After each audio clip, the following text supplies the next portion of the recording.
ఆది కాండము 8వ అధ్యాయము 1-3 వచనాలు మనం చూసుకోవడం జరిగింది. సో 3వ వచనం చూసుకుంటే అక్కడ అంటున్నాడు, అప్పుడు నీళ్లు భూమి మీద నుంచి క్రమక్రమముగా తీసిపోవచ్చుండెను. దేవుడు వాయువుని విసరటము, నీళ్ళు అలా తగ్గిపోవటము, అగాధ జలాలు, ఓట్లు, ఆకాశ తోములు మళ్ళీ మోయబడ్డము, అంతా క్రమంగా ఒక్కొక్కటి. అంటే ఇంత చెప్పనవసరం లేదు, కానీ దేవుడు సృష్టి మీద ఎంతటి అధికారాన్ని కలిగి ఉన్నాడు. సృష్టించినప్పుడు ఒక విధానాన్ని పెట్టాడు. అంటే ప్రతి దానికి కూడా సరిహద్దులు పెట్టాడు. ఇప్పుడు మనం మనుషులు ఎలాగ అడవుల్లోకి లేకపోతే అరణ్యాల్లోకి మామూలుగా వెళ్ళిపోము. జంతువులు అటు నుంచి ఇటు ఎలా పడితే అలాగ వచ్చేవో, సముద్రాలు తీరం వరకే వచ్చి ఎలా ఆగిపోతాయో అంతకు మించి రావు. సూర్యుడు ఉదయించడం గాని అస్తమించడం గాని, దేవుడు ప్రతిదానికి ఒక క్రమాన్ని పెట్టాడు, ఒక విధానాన్ని పెట్టాడు.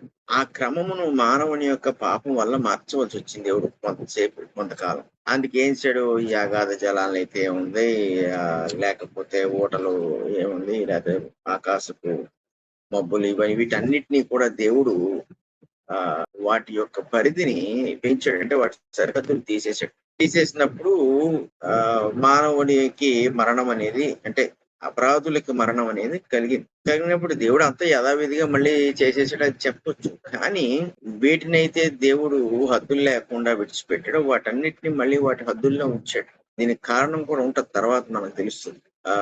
అంటే మనుషుడికి నీటి వలన గండం అనేది, ప్రాణగండం అనేది లేకుండా ఉండాలంటే మళ్ళీ వేటి హద్దుల్లోకి అవి వెళ్ళిపోవాలంటే ఎవరైతే వాటి హద్దుల్లో వాటిని ఉంచగలడో, వాటి యొక్క సృష్టికర్త ఎవరై ఉన్నారో ఆ దేవుడే వాటిని చేయగలిగారు. ఈ సృష్టి క్రమం మీద దేవుడికి మాత్రమే సర్వాధికారం ఉంటుంది. ఆయన సర్వాధికారము కలిగిన వాడు అనే సంగతి కూడా, ఆ తత్వాన్ని కూడా దేవుడు చూపించుకుంటున్నాడు ఇక్కడ. సో ఆ క్రమంలో ఏం చేశాడంటే, భూమి మీద ఈ నీళ్లు తగ్గిపోవాలి కాబట్టి గాలిని వీచేటట్లుగా చేశాడు. ఏ జలాలు వాటి స్థానాలకు వెళ్ళిపోయేటట్టు చేశాడు. ఈ ఆకాశం నుండి కురుస్తున్న ఈ ప్రచండమైన వర్షం ఏదైతే ఉందో దానిని కూడా నిలిపివేశాడు. చూడండి, ప్రారంభించగలడు, వాటిని ముగించగలడు, లేదా ఆపివేయగలడు, వాటిని చేశాడు. అంటే మనుషుడికి ఆపద కలిగించేవి చాలా ఉంటాయి సృష్టిలో. అయితే ఆపద నుండి తప్పించగలిగిన వాడు దేవుడే. అంటే ఆయన ఆజ్ఞకు ఏదైనా లోపడిపోతుంది. అది మనం జ్ఞాపకం ఉంచుకోవాలి. అంటే కొంచెం భక్తి పరంగా దేవునికి విజ్ఞాపన చేసే పరంగా ప్రయాసపడటం అనేది ఆయాసకరంగా కనబడొచ్చు, కానీ లేదంటే దేవునికి నమ్మకంగా జీవించడం అనేది కొన్నిసార్లు అది అంటే అలవాటైపోయిన క్రమంలో కొన్నిసార్లు నిర్లక్ష్యం చేయబడుతుంటది. నిల్చున్నవాడు పడిపోకుండా చూసుకోవాలంటాడు. సో ఈ సంగతులు విజ్ఞాపన చేసే విషయంలో, దేవుని కొరకు నిలబడే విషయంలో ఏ రోజుకి ఆ రోజు మనము నిన్నటి అనుభవం, అంటే నిన్నటి కాలమును బట్టి ఆధారపడకుండా ఈ రోజు మళ్ళీ దేవునికి ప్రత్యేకంగానే జీవించాలన్న ఒక ఆలోచనతో మనం జీవిస్తే ఇలా జీవించడం భారం అవదు.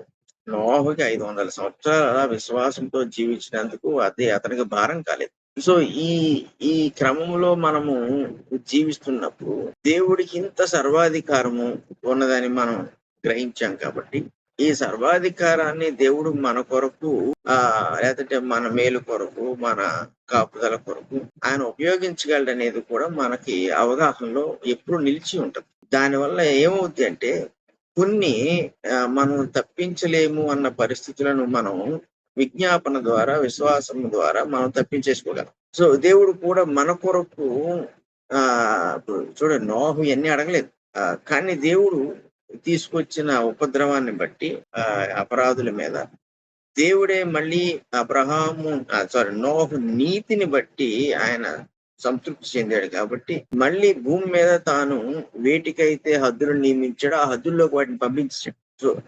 మనకేమర్థమవుతుందంటే, మనము దేవునికి నమ్మకంగా జీవిస్తే మన చుట్టూ ఉండే పరిస్థితులు ఎంతవరకు అవి మనల్ని ప్రభావితం చేయగలవు అనేవి దేవుని చేతిలో ఉంటాయి. దేవుడే చూసుకుంటాడు వాటి గురించి.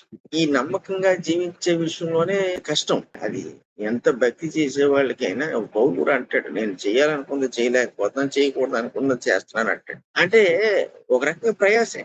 ఇగ ప్రయాస పడకుండా మనం కనీసం భోజనం కూడా చేయలేం. సో ప్రతిదానికి కూడా ప్రయాసం ఉన్నట్టు దీనికి ప్రయాసం ఉంటుంది. దాన్ని అది మనం ఒప్పుకోవాలి.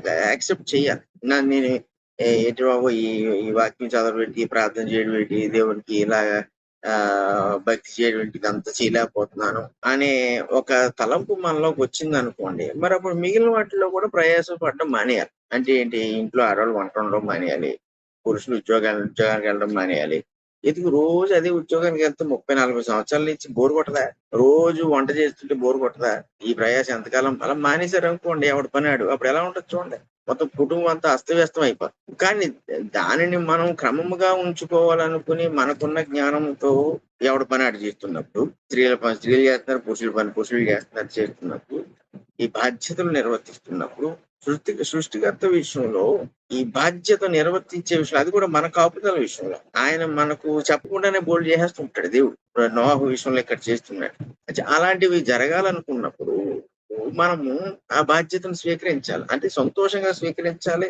ఆ ఆశతో స్వీకరించాలి. లాభం పొందే ఒక ఉద్దేశంతో దాన్ని స్వీకరించాలి.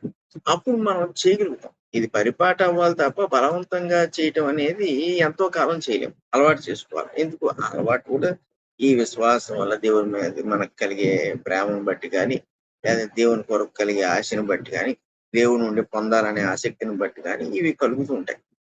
సో దేవుడు ఎంత గొప్పవాడు. ఎంత గొప్పవాడంటే ఇప్పుడు నాశనము చేసేసి మీకు పురాణాల్లో కానీ, వేదాల్లో కానీ ఎప్పుడైనా మీరు కొన్ని చదవకపోయినా ఈ పాతకాలపు ఈ రామాయణాలు, మహాభారతాలు మరి చూసుకుంటే కొన్ని సందర్భాల్లో కనబడితే ఏంటంటే ఒక దేవుడు అనబడినవాడు, దేవత అనబడిందో ఏం చేస్తారు, ఎవరు ముందుకు వచ్చి భక్తి చేయడమో లేదంటే కోరుకుంటే వాళ్ళకి వరం ఇచ్చేసేవారు. ఇప్పుడు వాడు చెడ్డవాడని తెలిసిన తర్వాత ఏం చేయాలి మరి? అది తీసేసుకోవాలి కదా వెనక్కి. రావణాసుడికి ఆయన ఎంత చెడ్డవాడు రావణాసుడు, ఆ విషయం రాముడికి తెలుసు. అంటే ఈ వేదాల్లో లేదా పురాణాల్లో విష్ణుమూర్తికి తెలుసు. అయినా సరే హోమం చేసినందుకు వరాలు ఇచ్చేసేవాళ్ళు. వెనక్కి తీసుకోవడం కుదురుతా అంటే తెలిసిన తర్వాత కూడా ఇంక ఇచ్చేసిన తర్వాత ఎలా వెనక్కి తీసుకుంటాం? తీసుకోలేమని. అటువంటి పరిస్థితి నిజదేవుడి దగ్గర ఎప్పుడూ ఉండదు. సో ఆయన ఎంత ప్లాన్డ్ గా ఉంటాడంటే అసలు అపరాధం అనేది దేవుని వైపు నుండి తప్పు అనేది జరగదు. సో ఇప్పుడు నోహు విషయంకి వచ్చేటప్పటికి దేవుడు మనుషుల విషయంలో లేదంటే నరుల విషయంలో ఏ నిర్ణయాలైతే తీసుకున్నాడో, నోహు విషయంలో వచ్చేటప్పటికి ఆయన నిర్ణయాన్ని మళ్ళీ నీతిని అనుసరించేటట్లుగా అక్కడ నీతిని అనుసరించాడు, ఇక్కడ నీతిని అనుసరించాడు. సో ఏం చేశాడంటే ఎక్కడ సరిహద్దులు ఇది వరకు పెట్టాడో అక్కడికి మళ్ళీ సరిహద్దుని తీసుకొచ్చాడు. సో మనం ఈ నమ్మకంగా జీవిస్తున్నప్పుడు మన మన మన జీవితంలో కలిగే అనేక పరిస్థితులకు, భవిష్యత్తులో కలిగే భరిస్థితులకు కూడా దేవుడు సరిహద్దులు నియమించి ఉంటాడు. అయితే కొరింథీయులకు రాస్తూ కూడా ఈ మొదటి పత్రికలో 10వ అధ్యాయం అంటాడు, మనము శోధన భరించలేనంతగా దేవుడు మనం శోధించడంటాడు. ఒకవేళ భరించలేకపోతే తప్పించుకునే మార్గాన్ని ఇస్తానంటాడు. ఈ నోహకు కలిగింది అదే, లోతుకు కలిగింది అదే. ఈ తప్పించుకునే మార్గాన్ని ఇస్తానన్నప్పుడు ఏంటంటే అర్థం, ఈ పరిస్థితులు కానీ సరిహద్దులు పెట్టేయండి. ఒక రకంగా మనం భవిష్యత్తులో మన జీవితాల విషయం ఎంత కాన్ఫిడెన్స్ గా జీవించవచ్చు. ఒకవేళ ఏదైనా అనుకోనిది, కనబడనిది, తెలియంది ఎదురైనా కూడా దానికి ఒక సరిహద్దు ఉంటుంది. అయితే ఆ సరిహద్దులు ఒక్కొక్కసారి ఎందుకు కనబడతాయంటే విశ్వాస సంబంధం, విజ్ఞాపనాపూర్వకంగా మనం జీవించినప్పుడే. కొన్నిసార్లు ఇశ్రాయేలీల మీదకి సరిహద్దులను తీసేయలేదు, ఎవరు అన్యుల యొక్క సరిహద్దులు తీసేసాడు కొన్నిసార్లు. కాబట్టి ఇశ్రాయేలీలు చెరలోకి వెళ్ళిపోయేవారు. దేవుడు సర్వాధికారి, ఆయన నిర్ణయంలో తప్పు ఉండదు. మనకి తెలియని పరిస్థితులను ఆయన యొక్క అధీనంలో ఉంచుకుంటాడు. ఎంతవరకు అవి మన మీద పడాలో అంతవరకు అవి మన మీద పడతాయి, అంత మించి పడవు. ఆఖరికి మరణం కూడా చూడండి, మనం ఏదో రోజు చనిపోతాం కదా, దానికి సరిహద్దు ఏంటి? మరణానికంటే శరీరంలో మాత్రమే మరణం కలుగుద్ది కానీ ఆత్మ కలగదు. కనుక రక్షింపబడిన వాడు నిత్యజీవం ఉంటుంది. సో ఇప్పుడు మరణానికి కూడా ఎక్కడి వరకు పెట్టాడు సరిహద్దు అంటే ఈ శరీరం వరకే పెట్టాడు, అంతకు మించి ఏం చేయలేదు. అందుకే మరణమా నీ ముళ్ళేది అన్నాడు పౌలు. ఎక్కడుంది? ఎందుకంటే మహా అయితే ఏం చేయగలవు, శరీరంలో నన్ను లేకుండా చేయగలవు, కానీ నా ఆత్మ విషయంలో నువ్వు ఏం చేయగలవు అంటే అది ఎక్స్ట్రాడినరీ విశ్వాసం. ఆ రియాలిటీని చూసేసాడు, ఆ వాస్తవాన్ని విశ్వాసంలో చూశాడు. కాబట్టి ఇక్కడ ఆ నీళ్లు భూమి మీద నుండి క్రమక్రమముగా తీసిపోవచ్చుండెను. 150 దినములైన తర్వాత నీళ్లు తగ్గిపోగా అన్నప్పుడు ఇదంతా దేవుడు చేసిన నిర్ణయం. నోహ పొమ్మంటే పోయేవి కాదు, రమ్మంటే వచ్చేవి కాదు. అంటే దేవుడు మానవులను శిక్షించాలనుకున్నప్పుడు ఏం చేయగలడు, కనికరించాలనుకున్నప్పుడు ఏం చేయగలడు. ఈ సర్వాధికారము అనే లక్షణము దేవునిలో ఉన్నదన్న సంగతి మనం ఏ రోజు మర్చిపోకూడదు. అంటే మర్చిపోనట్లుగా మనం విశ్వాస జీవితం ఉండాలి. అప్పుడు ఆ అధికారం యాక్చువల్ గా మన జీవితంలో పనిచేస్తుంది. ఈ సర్వాధికారం అనేది దేవుడు ఏదైనా చేయగలడు. అది మన జీవితంలో పనిచేసేటట్టు చేస్తాడు. ఇప్పుడు మన పక్షంగా ఏమి చేయడు దేవుడు అంటే ఆయన ఏది చేయగలడో, మనకి ఏది అవసరమైందో అది చేసేయగలుగుతాడు. భవిష్యత్తులో మనం ఇప్పుడు భయపడాల్సిన అవసరం లేదు. దేవుడు కూడా వీడిని పిలిచాను, రేపు పొద్దున్న నేను అయ్యో అనవసరంగా పిలిచాను అనే పరిస్థితి దేవుడికి ఉండదు. మనకు రక్షణ ఇచ్చాడు కానీ అనవసరంగా ఇచ్చానని అనుకోడు. ఒక వరం ఇచ్చాడు అనవసరంగా ఇచ్చాను అని అనుకోడు. ఎందుకంటే ఈ విశ్వాసం యొక్క నైజం అటువంటి. నోహం పిలిచినందుకు దేవుడు తర్వాత దుఃఖపడ్డా వాడు దిగిన తర్వాత అంటే దేవుడు ఎప్పుడు దుఃఖపడలేదు. ఆ గ్యారంటీ ఈ విశ్వాసం అనేది దేవునికి మనకి మధ్యన ఒక సంబంధాన్ని ఏర్పరుస్తుంది. ఈ 4వ వచనంలో అంటున్నాడు, 7వ నెల 17వ దినమున ఓడ అరారతు కొండల మీద నిలిచాను. చూడండి, ఇప్పుడు అంత స్లోగానే చేసుకొస్తున్నాడు. ఒకసారిగా నీళ్లు మాయం చేసేయగలడు. బట్ ఆయన ఏంటంటే కాలము, విధానం, ఇప్పుడు ఆ విధానాన్ని దేవుడే నిర్ణయించాడు కాబట్టి ఆ విధానాన్ని ఆయన కూడా అలా ఫాలో అవుతాడు. పెద్ద వర్షం పడింది అనుకోండి, వర్షం ఆగిపోగానే నీళ్లు వెళ్ళిపోవట్లేదుగా. కొంతకాలం నిల్చుంటాయి, కొన్నిసార్లు కొన్ని రోజులు నిల్చుంటాయి, ఆ తర్వాత అలా ఇంకిపోతాయి. ఈ క్రమం పెట్టినవాడు దేవుడు. సో ఆ క్రమంలోనే ఆయన వెళ్తున్నాడు. 5వ వచనం అంటాడు, నీళ్లు 10వ నెల వరకు క్రమముగా తగ్గుచూ వచ్చింది. 10వ నెల మొదటి దినమున కొండల శిఖరములు కనబడింది. 40 దినములైన తర్వాత నోహు తాను చేసిన ఓడ కిటికీ తీసి, సో ఇప్పుడు నోహు కూడా దేవుడు తాను ఏమైతే చేస్తున్నాడో దానికి భావాన్ని తెలియజేస్తున్నాడు. అంటే 40 రోజులు వర్షంలో ఉన్నప్పుడులాగా లేదు ఇప్పుడు. ఆ తర్వాత ఒక 110 రోజులు ఈ ఓడ నీటిలో తేలుతున్నట్టు పరిస్థితి లేదు. ఇప్పుడు పరిస్థితుల్లో మార్పు వచ్చింది. అంటే దేవుడు ఎప్పుడూ కూడా విశ్వాసమును బట్టి మన ద్వారా జరిగించాల్సిన వాటికి ప్రారంభం కలిగి ఉంటే దాని యొక్క ముగింపునకు కూడా మనం నడిపిస్తాడు. అలా మనం ఆ మార్గంలో మనం ప్రయాణం చేస్తున్నప్పుడు పరిస్థితుల యొక్క అవగాహన కూడా దేవుడు మనకు కలుగు చేస్తాడు. ఇది వరకు అట్లా ఉండదు ఇప్పుడు పరిస్థితి. ఇప్పటిలాగా భవిష్యత్తులో ఉండదు. ఎందుకంటే మార్పులు జరుగుతాయి, దేవుడు చేసుకొస్తాడు అనే ఒక నమ్మకానికి కలిగిన విధానం మనలో పనిచేస్తాం. మనుషుడితో ఎంత అన్యోన్యంగా పనిచేస్తాడు చూడండి. మనుషుడు అంటే సాధారణ మనుషుడు కాదు, విశ్వాసం కలిగిన వాడితో ఎంత దగ్గరగా పనిచేస్తాడు. ముందుగా మనకు బయలుపరచకపోయినా పరిస్థితుల వల్ల మనకు అర్థమయ్యేటట్టు చేస్తాడు భవిష్యత్ అనేది ఎలా ఉండబోతుందో. కాబట్టి నోహు కూడా ఈ సమయానికి వచ్చేటప్పటికి ఎప్పుడైతే శిఖరాలు కనబడ్డాయో మళ్ళీ నోహు ఇంకా కొంత టైం తీసుకున్నాడు. అది ఎంత టైం అయిందంటే ఇంకొక 40 దినాలు అయింది. అప్పుడు ఏ ఓడకైతే కిటికీ చేసాడో ఆ కిటికీ తీసి ఒక కాకిని వెలుపలికి పోవిడిచెను. అంతా చూడలేడు కదా, తన కంటితోటి అంతా గ్రహించలేడు. సో కాకిని పంపించాడు. సో అంటే ఇక నోహ యొక్క స్వప్రయత్నము అనేది ఇక్కడ ఏమీ లేదు. దేవుడు నెమ్మదిస్తున్నాడు. దేవుడు తనకు భూమి మీద అడుగు పెట్టే కాలాన్ని దయచేయబోచున్నాడు అన్న సంగతిని గ్రహించేశాడు. అంటే అయిపోయింది, దేవుడు చేయాలనుకున్న కార్యం అంతా పూర్తయిపోయింది కాబట్టి ఆ సూచనలు ఎప్పుడైతే నోహకు తెలియజేశాడు, ఇప్పుడు అరారతు కొండమే భూమి పడవ ఆగలేదనుకోండి, కాకిని ఎక్కడికి పంపుతాడు? పంపడానికి అవకాశం లేదు. దేవుడే పరిస్థితుల్లో మార్పు తీసుకొచ్చిన తర్వాత ఇప్పుడు కాకిని పంపాడు. అది బయటికి వెళ్ళి భూమి మీద నుండి నీళ్లు ఇంకిపో వరకు ఇటు అటు తిరుగుతుంటాను. ఎక్కడ ఇటు అటు ఎందుకు తిరుగుతుంది అంటే దానికి వాలడానికి ఎక్కడ ప్లేస్ లేదు. మరియు నీళ్లు నేల మీద నుండి తగినవో లేదో చూసేటకు అతడు తన యొద్ద నుండి నల్ల పావురం ఒకటి వెలుపలికి పోగొచ్చాడు. సో ఇప్పుడు ఈ పావురము, కాకి మళ్ళీ ఇంకోటి తర్వాత విడిచిపెడతాడు. వీటన్నిటినీ పరిస్థితుల్ని అర్థం చేసుకోవడానికి పంపుతున్నాడు. అలా పంపినప్పుడు అతనికి కొన్ని సూచనలు అర్థం అవుతున్నాయి. కాకి, పావురం రెండు పక్షులే, రెండిటికి కొన్ని లక్షణాల్లో డిఫరెన్స్ ఉంటాయి. సో ఆ లక్షణాల మేరకు అతడు పరిస్థితుల్ని అర్థం చేసుకునే ప్రయత్నం చేశాడు. కాబట్టి ఆ ఈ ఈ కాకి ఏం చేసింది, అటు ఇటు తిరుగుతుంది అది. అయితే మళ్ళీ ఏం చేశాడు, పౌరాన్ని పంపించాడు, నల్ల పౌరాన్ని. అదేం చేసింది, నీళ్లు భూమి అంతటి మీద ఉన్నందున తన రకాలు విప్పుటకు దానికి స్థలము దొరకలేదు గనక ఓడలో ఉన్న అతని యొద్దకు తిరిగి వచ్చాను. అప్పుడు అతడు చెయ్యి చాపి దాన్ని పట్టుకుని ఓడలోకి. సో ఈ కాకిని ఎందుకు పంపాడు, పౌరాన్ని ఎందుకు పంపాడు, మరి మనం ఇన్ డెప్త్ లో ఆలోచించి చేయాల్సిన అవసరం లేదు. కానీ భూమి మీదకు అడుగు పెట్టడానికి అవకాశం లేదనేది మటుకు పౌరం ద్వారా తెలుసుకున్నాడు. అది తిరిగి వచ్చేసింది. సో ఇంకా టైం ఉంది. కొన్నిసార్లు మనకు విశ్వాసం ఉండొచ్చు, దేవుడి మీద కాన్ఫిడెన్స్ ఉండొచ్చు, దేవుడు ఖచ్చితంగా మన పక్షాన్ని పనిచేస్తాడని ఉండొచ్చు, కానీ ఇంకా సమయం అవ్వదు. ఆ సమయం రాలేదనుకోండి, కార్యం సంపూర్ణమయ్యే సమయం రాలేదనుకోండి, ఏం చేస్తాం, అంతే కాలాన్ని మనం పరీక్షించుకుంటాం, పరిస్థితిని మనం విశ్లేషణ చేసుకున్నప్పుడు మనకేం అర్థం అవుద్దంటే దేవుడికి ఇంకా సమయం ఉంది. ఇదంతా దేవుడు ఎందుకు నోహ పట్ల చేయాలి అంటే ఇదంతా చేయాల్సిన అవసరం లేదు. కానీ విశ్వాసం అనే ఒక లక్షణానికి దేవుణ్ణి అర్థం చేసుకోగలే శక్తి ఉన్నది అని చెప్పడానికే దేవుడు ఇలా తీసుకొచ్చాడు.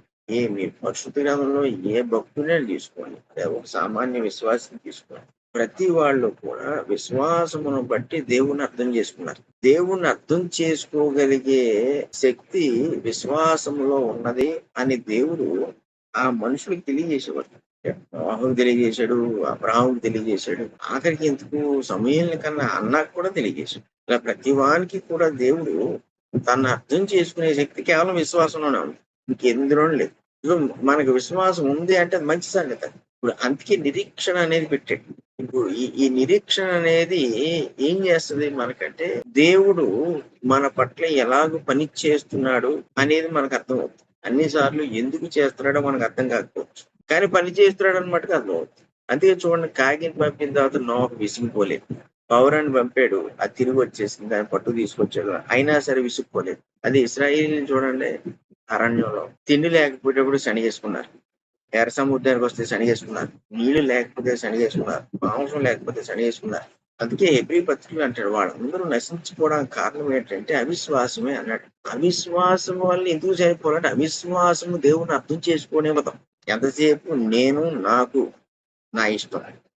అవిశ్వాసం అలాంటి జీవితానికి అది అవకాశాన్ని ఇస్తుంది. విశ్వాసం ఎప్పుడు కూడా దేవుని అర్థం చేసుకునే అవకాశం ఇస్తుంది. ఈ మనుషులకి ఇది అవసరం అయిపోయింది విశ్వాసం అనేది. ఎందుకంటే ఈ ఆదాము అవ్వలు పాపం చేశారు కాబట్టి. ఇప్పుడు మనం తొందరపాటులో ప్రవర్తిస్తున్నామంటే అవిశ్వాసంలో ప్రవర్తిస్తాం. అజ్ఞానంలో మనం ఏమన్నా నిర్ణయాలు తీసుకున్నామంటే అవిశ్వాసంలో నిర్ణయం తీసుకుంటున్నాం. మనం ప్రార్థన చేసినా కూడా ఫలితం ఒకవేళ మనం అనుకున్నట్టుగా రాలేదు, మనం ఒకటి అనుకుంటే ఇంకోటి వచ్చిందంటే అక్కడ అవిశ్వాసం పనిచేస్తుంది. అదే విశ్వాసం ఉందనుకోండి, అలాంటి పరిస్థితులు రావు. ఎందుకు అంటే విశ్వాసం దేవుని అర్థమయ్యేటట్టు చేస్తుంది. అందుకే మీకు ఉదాహరణ యాకోబు కూడా అంటాడు, జ్ఞానం అడగమంటాడు, కానీ విశ్వాసంతో అడగమంటాడు. మన జ్ఞానం కావాలన్నదే మనకి తెలుసు. జ్ఞానం లేకపోతే దేవుణ్ణి అర్థం చేసుకునేమన్న సంగతి దేవుడికి తెలుసు. కానీ జ్ఞానం కావాలనుకున్నప్పుడు దేవుణ్ణి అర్థం చేసుకుని జ్ఞానం అడగమంటున్నాడు, అంటే విశ్వాసంతో అడగమంటున్నాడు. నీకు జ్ఞానం కావాలని నువ్వు అడిగితే అది వేరు. సొలొమోను లాగా నీ ప్రజలను పరిపాలించిన నా జ్ఞానమే అని అడగటంలో వేరు. ఈ రెండు సంగతుల్లోనే ఎవడు సేవకుడు ఎవడు కాడో తేలిపోతాడు. అందుకే మనుషులకి విద్యాపరమైన జ్ఞానం ఉండొచ్చు పరిశుద్ధ గ్రంథం విషయంలో, లేదంటే మానవ జ్ఞానంతో కూడిన ఏమంటారంటే బలం ఉండొచ్చు, కానీ దైవపరముతో కూడిన బలం లేకపోవడానికి కారణం ఏంటంటే విశ్వాసం మూలముగా, అంటే దేవుణ్ణి తెలుసుకునే రీతిలో వాళ్ళ విజ్ఞాపన చేయలేదు. కాబట్టి విశ్వాసం ఎప్పుడు కూడా దేవుని అర్థమయ్యేటట్టు చేస్తాం. నోహుకి ఏమర్థమైంది ఇక్కడ అంటే, ఇంకా దేవునికి సమయం ఉందని. దేవుడు తన నిర్ణయాన్ని తను తీసుకుంటున్నాడు. అది దేవునికి దీని వెనకాల ఏమన్నా ఒక ప్రిన్సిపల్ ఉందా అంటే ఒక సూత్రం ఉందా, ఇలా చేయకపోతే ఇంకోలాగా ఏమైనా అయిపోద్దా భూమి కంటే. ఇక్కడ నీళ్లను ఒక్క క్షణంలో ఆయన తీసేయగలడు, అది పెద్ద విషయం కాదు. ఆయన వెంటనే ఎర్ర సముద్రం 6 నెలలు అయిపోలేదు ఒక్క సెకండ్ లో. అలాగే వీళ్ళందరూ చచ్చిపోయారు, పాపులు అందరూ. ఎంతసేపు ఈ సముద్రాన్ని నీళ్ళంతా తీసి పుణ్యాలు చేసేయడానికి. కానీ ఇక్కడ విషయము ఆ, ఎవరి చుట్టూ తిరుగుతుందంటే నోహు చుట్టూ తిరుగుతుంది. నోహు చుట్టూ ఎందుకు తిరుగుతుందంటే అతని యందు ఉన్న విశ్వాసమును బట్టి దేవుడు ఇలా నడిపించుకెళ్తున్నాడు. ఎందుకంటే ఇప్పుడు నోహు దేవుని అర్థం చేసుకుంటున్నాడు. ఇదివరకు అర్థం చేసుకున్నాడు. మరి ప్రతి పరిస్థితిలోనూ మనం దేవుని అర్థం చేసుకోవాలి. లేదంటే దేవుని దూషించేస్తాం. లేదంటే దేవుణ్ణి తప్పుగా ఏం చేస్తాం. దేవుడు అన్యాయం చేశాడు అంటాం. కనుక దేవుడు ఏది అర్ధరహితంగా చేయడు. మనుషుడు తనకు దగ్గర అయ్యేటట్లుగానే అర్థవంతంగా చేసుకుంటాడు దేవుడు. సో ఈ రెండు సందర్భాల్లో ఈ రెండు పక్షుల్ని పంపించినప్పుడు నోవాకి దేవుని గురించిన సంగతి అర్థమైంది. ఏంటంటే ఆయన కాలంలో దీన్ని జరిగిస్తాడు. ఎంత గొప్ప సంగతి. ఈ రోజు అటువంటి విశ్వాసం ఉంటే క్రైస్తవ సమాజానికి ఆయన కాలంలో అన్నప్పుడు అసలు దేవుడు ఎంత గొప్పవాడో మనం ఎంత చిన్నవాడో మనకు అర్థమైపోయింది. అసలు స్తుతికి పాత్రుడు కేవలం ఆయన మాత్రమే. మహిమకు పాత్రుడు, ఘనతకు పాత్రుడు కేవలం ఆయన మాత్రమే. ఇది క్రైస్తవ సమాజం ఈ రోజు గుర్తించట్లేదు. నోటితో బోలు చెప్తున్నాం మనం, కానీ హృదయం దగ్గరకు వచ్చేటప్పటికి అదే ఫీలింగ్ ఉండట్లేదు. నిజంగా ఆ ఫీలింగ్ సగం మందికి ఉన్నారు. ఈ దేశంలో ఇంకొక సగం మంది మారిపోయారు. దీని ఇలాంటి విశ్వాసానికి అపజయం లేదు. విశ్వాసమే విజయం అన్నాడు అందుకే యోహాను తన పత్రికలో. అపజయం లేదు. సో దేవుణ్ణి తెలుసుకునే దేవుడు ప్రవర్తిస్తున్నప్పుడు దాన్ని గుర్తిస్తున్నామంటే విశ్వాసంలో మనం ఎదుగుతున్నాం. అటువంటి విశ్వాసాన్ని మనం కలిగి ఉండాలి. అప్పుడు ఏ పరిస్థితుల్లో అయినా కూడా మనము దేవుని ఆలోచన ఏంటి అని ఆలోచన చేసే విధానంలో మనం ప్రయాణం చేస్తాం. కానీ ఇది నాకు నష్టానికి జరిగిందనో, లేకపోతే ఇది దేవుడు నన్ను విడిచిపెట్టాడనో, నాకు అన్యాయంగా చేశాడనో మటుకు రాదు. ఆ టెల్ ద థాట్. సో నోహు ఎప్పుడైతే దేవుణ్ణి ఇక్కడ తెలుసుకున్నాడో, అంటే ఆయన యొక్క ఆ విధానాన్ని విశ్వాసం బట్టి తెలుసుకుని దేవునికి దగ్గర అవుతున్నాడు. తర్వాత నోహు ఇంకో పని చేశాడు. 10వ వచనం. అతడు మరి 7 దినములు తాళి మరల ఆ నల్ల పావురమును ఓడ నుండి వెలుపలికి విడిచెను. సాయంకాలమున అది అతని యొద్దకు వచ్చినప్పుడు త్రుంచబడిన ఒలీవ చెట్టు ఆకు దాని నోట నుండెను గనుక నీళ్లు భూమి మీద నుండి తగ్గిపోయిన నోహుకు తెలుసు. ఈ సూచన కారణం కూడా దేవుడే. ఎక్కడ ద్వారము తెరవబడుతుందో అక్కడ దేవుడు మనకు అవగాహన ఇస్తాడు. మనము క్రైస్తవులుగా సంఘపరంగా జీవించడానికి అలవాటు పడిపోయాం. ఇలా అలవాటు పడిపోవడం కూడా దోషమే. అంటే సంఘపరంగా జీవించకూడదంటే కాదు. సంఘంగా మనం కూడుకున్నప్పుడు ఆ సహోదర ప్రేమ, దేవుణ్ణి కలిసి ఆరాధించడం అదంతా ఒక సంగతి. కానీ వ్యక్తిగతంగా దేవునితో అన్యోన్య జీవితాన్ని జీవించడం అనేది విడిచిపెట్టేసాం. ఎందుకంటే ఏదైనా కూడా సంఘం మీద ఫోకస్ అయిపోతుంది. మనం అక్కడికి వెళ్తాం, ఆరాధిస్తాం, వచ్చేస్తాం. మధ్య ఏదైనా కూటం ఉందనుకోండి, ఏదో బైబిల్ క్లాసు, ఓ స్త్రీల కూడుకో, ఏ పురుషులు కూడుకో ఉందనుకోండి, దానికి వెళ్ళిపోతున్నాం, మళ్ళీ వచ్చేస్తున్నాం.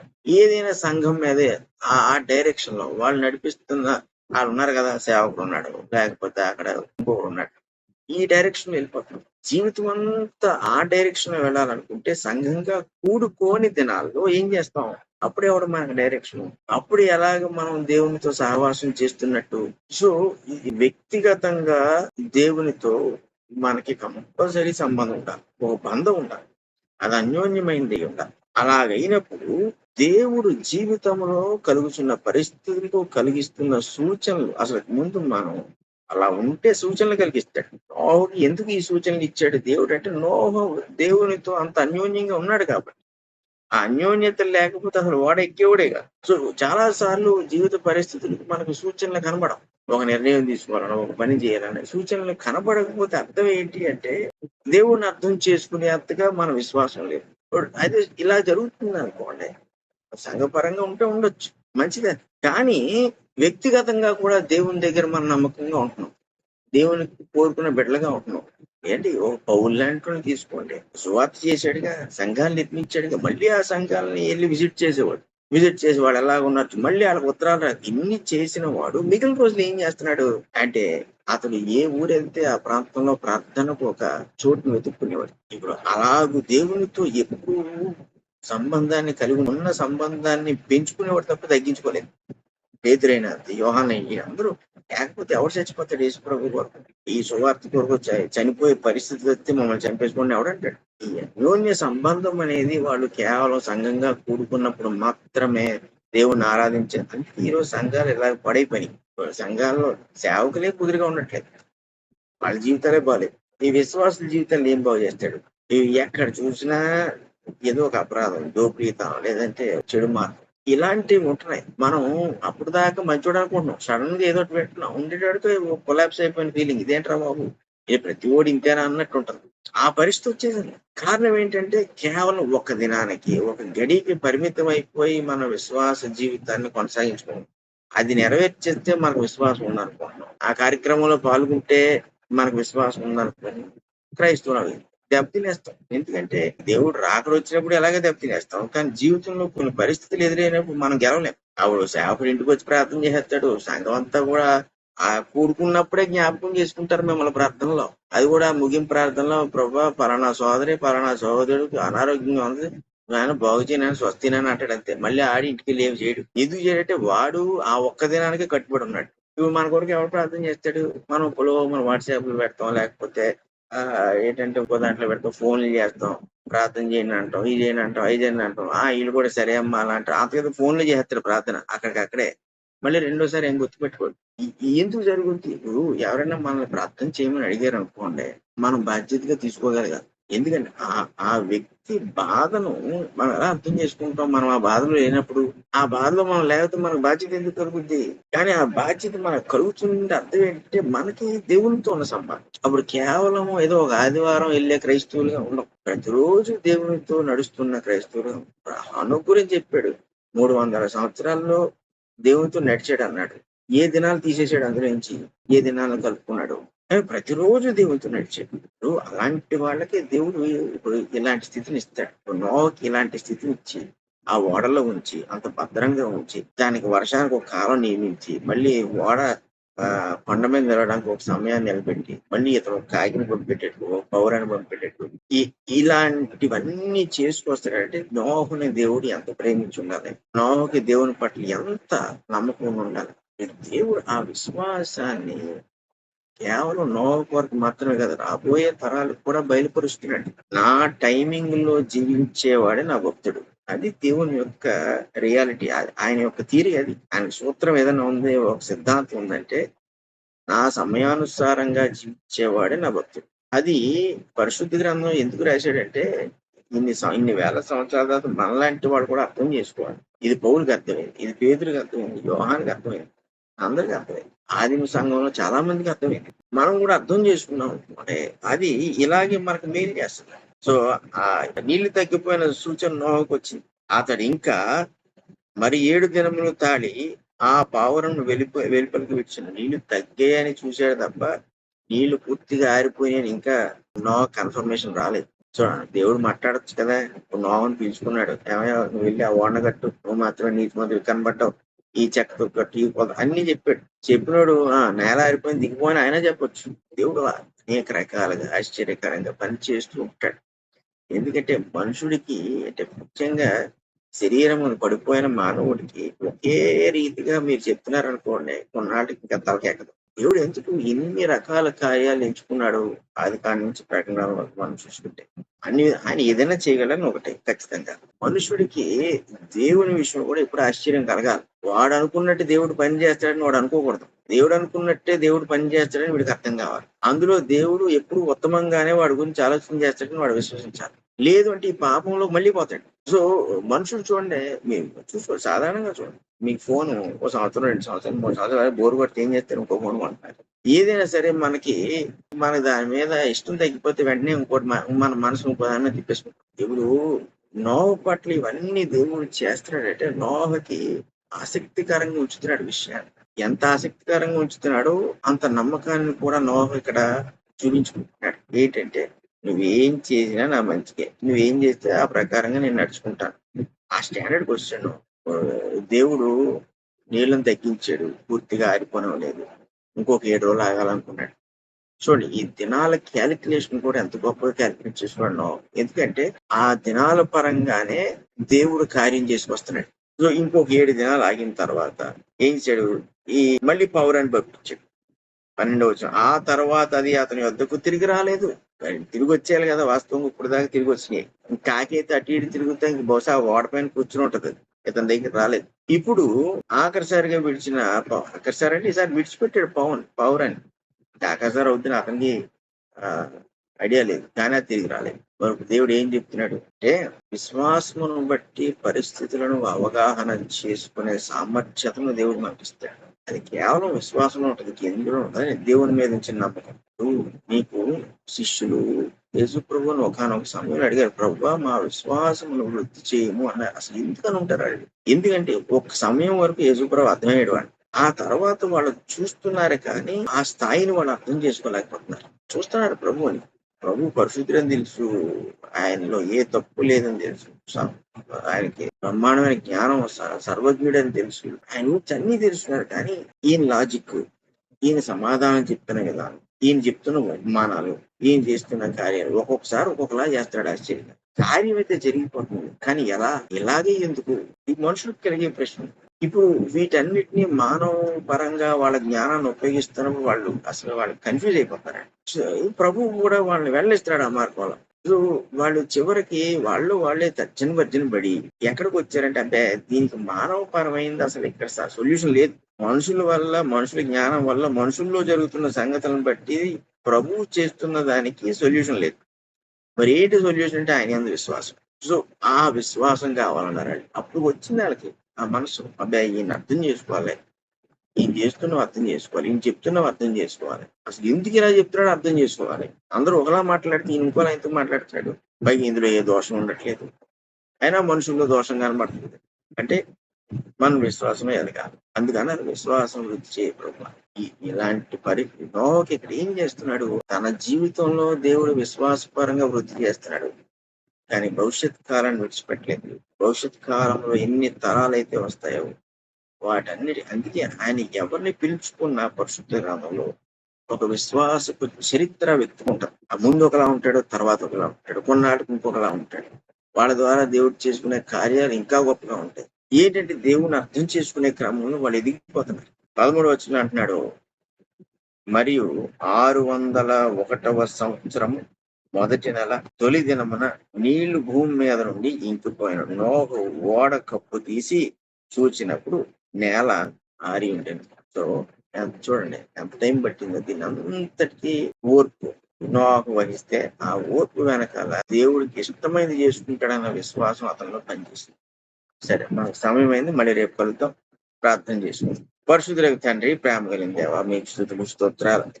నాయన, మరి ప్రతి అడుగున మీరు మాతో ఉంటున్నారన్న సంగతి మేము గ్రహించినట్లు మీ భక్తులకు వాక్యంలో మీ ప్రజల పట్ల మీరు పనిచేసిన విధానం, వాళ్ళకి తెలియజేసిన సంగతులన్నిటిని బట్టి కూడా మీ కృతజ్ఞతాసు చెల్లిస్తున్నాం. వాటిని అర్థం చేసుకునే జ్ఞానమును మనసును మాకు దయచేయించినందుకు కూడా మీ కృతజ్ఞతాసు చెల్లిస్తున్నాం. ప్రతి వాని హృదయమును నాయన మీరు బలపరచండి. ఏకరం మిమ్మల్ని ఆశించినట్లు మాకు మనసునందు ఆసక్తి, హృదయం తలంపులను అనుగ్రహించి నడిపించండి. మా క్షేమం మీ చేతిలో ఉన్నదని మేము ఎరిగి మా జీవితంలో జీవించటకు సహాయం చేయమని, ప్రతి విషయంలోనూ కూడా నీ సమయంలో మనం అప్పగించుకున్నట్లు జీవించటకు సహాయం చేయమని కృపను మాతో ఎల్లప్పుడూ ఉంచుతారండి. యేసు పరిశుద్ధ నామమున నడిచినాం తండ్రి. ఆమేన్. అందరికీ వందనాలు.